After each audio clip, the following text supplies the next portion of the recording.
Hello friends, आज हम class 10th maths के चैप्टर नंबर फर्स्ट वास्तविक संख्याएं का एक्सरसाइज 1.1 के क्वेश्चन 6 और 7 करने वाले हैं। दोनों क्वेश्चंस कॉन्सेप्ट बेस्ड है, इसलिए ध्यान से समझना, एग्ज़ाम में डायरेक्ट आ सकते हैं।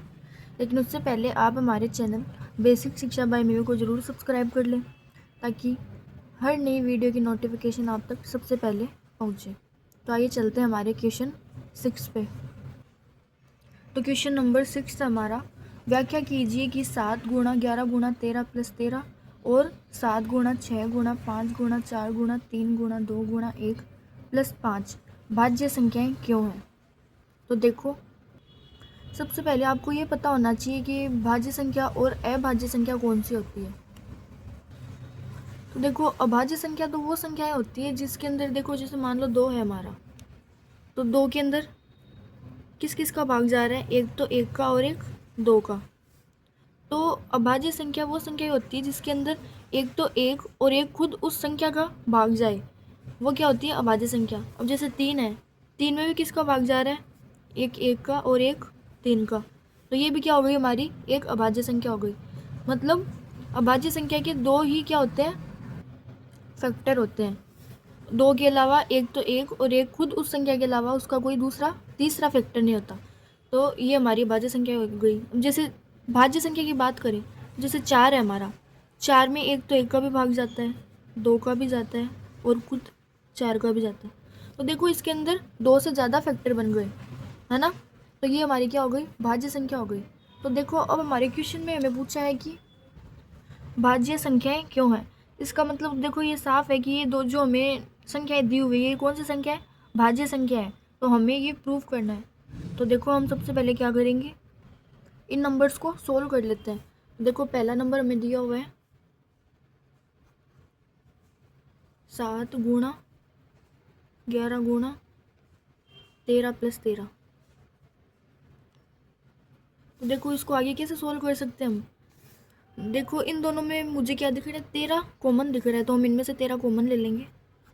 अंदर क्या बच गया, 7 गुणा 11 प्लस 1। इसको आगे सोल्व कर लेंगे तो क्या आ जाएगा, 11 गुणा 7 हो जाएगा 77 और प्लस 1, ये क्या आ गया, 13 गुणा 78। अब देखो, ये दो नंबर मल्टीप्लाई हो रहे हैं, इसका मतलब क्या है, ये दोनों हमारी क्या है, एक भाज्य संख्या है। मतलब ये जो नंबर हमें दिया हुआ था, ये भी हमारा क्या है, एक भाज्य संख्या है। क्योंकि देखो, जब भी किसी भी नंबर को हम दो अलग अलग मल्टीप्लिकेशन के रूप में लिख पाते हैं, जो एक और वो नंबर खुद नहीं होते हैं। अब इसके अंदर देखो, एक और उस नंबर के अलावा और भी नंबर्स दिख रहे हैं आपको। इसका मतलब क्या हो गया कि एक्स्ट्रा फैक्टर्स मिल रहे हैं हमें, तो वो हमारे क्या हो गए, प्राइम नंबर नहीं रहा, ये क्या हो गया, हमारा एक अभाज्य संख्याएं हो गई। आई होप बच्चों आपको समझ में आ गया होगा। अगला दूसरा है हमारा, इसमें एक और नंबर दे रखा है हमें 7 गुणा 6 गुणा 5 गुणा 4 गुणा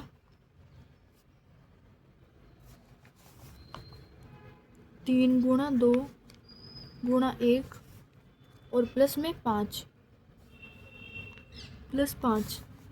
अब देखो, इस नंबर को हम क्या करें, आगे सोल्व करें तो यहाँ से 5 क्या आ जाएगा, कॉमन आ जाएगा इसमें। तो यहाँ क्या बच गया, 7 गुणा 6 गुणा 4 गुणा 3 गुणा 2 गुणा 1 और प्लस में 1। अब इनको गुणा कर लेंगे अंदर वालों को, तो क्या आ जाएगा, ये आ जाएगा 1008 प्लस 1। तो ये आ गया 5 गुणा 1009। देखो, यहाँ भी हमें क्या मिल गए, दो नंबर्स का क्या मिल गया, फैक्टर्स मिल गए। इसका मतलब क्या है कि एक और उसके अलावा भी और हमें फैक्टर्स मिल रहे हैं इस नंबर में। तो ये भी हमारी क्या हो गई, एक भाज्य संख्या हो गई। इसका मतलब देखो यही है कि जो भाज्य संख्या होती है उसके सिर्फ दो ही फैक्टर्स होते हैं, लेकिन जो भाज्य संख्या होती है उसके दो से ज़्यादा फैक्टर्स होते हैं। अगर आपके कोई भी डाउट्स हो तो आप मुझे कमेंट सेक्शन में पूछ सकते हैं।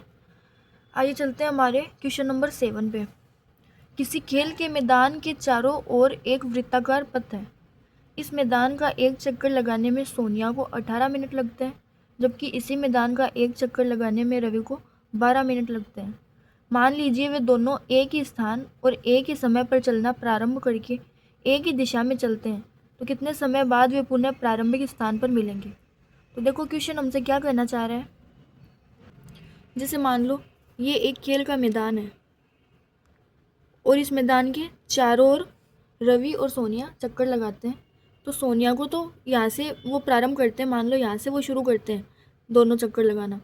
तो सोनिया को 18 मिनट, जब वो वापस घूम के एक चक्कर लगाती है तो उसको 18 मिनट लगते हैं, बल्कि जो रवि है उसको एक चक्कर लगाने में 12 मिनट लगते हैं। तो ये कह रहा है कि जैसे मान लो रवि चलेगा तो वो तो 12 मिनट में एक चक्कर पूरा कर लेगा, लेकिन सोनिया नहीं कर पाएगी क्योंकि सोनिया को कितना मिनट लग रहा है, 18 मिनट लग रहे हैं। तो ऐसे करके क्वेश्चन बोल रहा है कितने समय बाद वो दोनों एक स्थान पर मिल जाएंगे। तो देखो हमें इसके अंदर एलसीएम निकालना है, जो 18 से भी पूरा पूरा डिवाइड हो जाए और 12 से भी पूरा पूरा डिवाइड हो जाए। तो आइए 12 और 18 का क्या निकाल लेते हैं, एलसीएम। तो देखो 12 का निकालेंगे, सबसे पहले फैक्टर कर लेंगे इनके।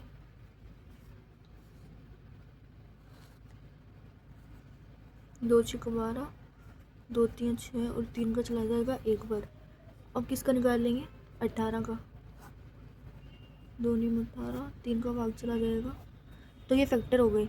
12 के क्या क्या हो गए, 2 गुणा 3, और 18 के क्या क्या हो गए, 2 गुणा 3 तो देखो इसका एलसीएम लेंगे तो क्या आ जाएगा, सबसे बड़े को हाथ लेनी है, तो यहाँ पे आ जाएगा 2 गुणा 2 गुणा 3 अब इनको मल्टीप्लाई कर लो, तो ये हमारा आंसर हो गया।